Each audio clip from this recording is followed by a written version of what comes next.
আমার বাপ যেদিন মারা যায়, বাপের মৃতদেহ সামনে থুয়ে সগলি আমি কষ্ট। আমার বাপ যার কাছ থেকে টাকা ধার লিছে বা যাই যাই টাকা পায়, সগলি আমার কাছে জানাবেন, আমি সগলি ঋণ শোধ করে দেব। এই কথা শোনার সাথে সাথে আমার বোন হাত ঝাঁকিতে হলো, ভাই তুই শোধ করবো কেঙ্গা করে? তুই তো আজ 5 বছর ধরে চাকরি নাই, বেকার থাকে এতগুলো টাকা তুই কেঙ্গা করে শোধ করবো? বুনকে আমি আস্তে আস্তে অভয় দিয়ে কোনো চিন্তা করিস না বোন, বাপের সব ঋণ আমি শোধ করে দেবো, 1 টাকাও বাকি থামো না। পরের দিন সকালে ঘুমোর থেকে উঠতে না উঠতেই দরজা খুলে দেখি বারান্দার 4-5 জন লোক বসে আছে, পাওনাদার। দেখে আমার গাও ঘামে উঠলো। অকে কি কমো, আমার মুখের ভাষা আসলো না। রাতটা ঠিক মতো পার হবার দেয়নি, আসে হাজির। সামনে যাতে একজন খাড়া হলো, খাড়া হয়ে আমাক করছে, আমি অমুক ব্যাংকত থেকে আসছি, আপনার বাপ তার বেটা বেটির নামে 20 লাখ টাকা ব্যাংকত থুয়ে গেছে, তাড়াতাড়ি ব্যাংকত আসেন। বাদ বাকি 4-5 জন যারা আছে তারা সকলি করছে আমাকে সমিতিতে আপনার বাপ 20 টাকা করে জমা করেছিল, আরেকজন করছে 50 টাকা করে জমা করেছিল, আরেকজন করছে 100 টাকা করে জমা করেছিল। এল্লার টাকা নেওয়ার জন্য আমাকে সমিতি অফিসে আসেন।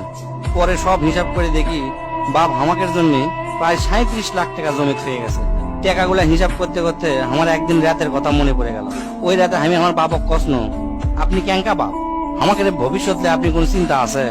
আপনি লাগাতে বাপ আমাকে দরকার নাই, কোনো টাকা পয়সাই দেন না আমাকেও, আমরা চলমো ক্যাঙ্কা করে। বাপ তখন মুস্কি হাসে কষলো, আমি আমার সাধ্য মতোই চেষ্টা করেছি, সময় হলে সব বুঝবার পারবো। সেই দিন ওই বাপের মুস্কি হাসে আমি বুঝবার পারিনি। সেই দিন রাত ঠিকই আছে, কিন্তু বাপটা আমার নাই। মাঝে মাঝে রাতের বেলা আকাশের দিকে তাকে কই, বাবা আজ পর্যন্ত তোমাকে বুঝতে পারলাম না, তোমার উপর খালি রাগই করে গেছি, কিন্তু তোমাকে জোরে ধরে কোনোদিন আই লাভ ইউ করতে পারলাম না।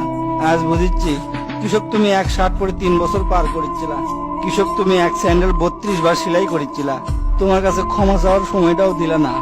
আমাকে তুমি মাফ করে দিও আব্বা, জীবনে তোমার সাথে অনেক বেয়াদবি করছি। তার কয়েকদিন পর খোঁজলে দেখি আমার বাপ কারো কাছে 1 টাকাও বাকি করেনি, 1 টাকাও ঋণ করেনি, বরঞ্চ অনেক মানুষক টাকা ধার দিছে, তারা এসে দিয়ে গেছে। তাই তোর হাত পাও ধরে কই, দোস্তরা তোকে বাপ অনেকেই বেঁচে আছে, বাপের সাথে কোনোদিন বেয়াদবি করবো না। বাপ যে কি ভালোবাসে এখন বুঝবো না, পরে বুঝবো দোস্ত।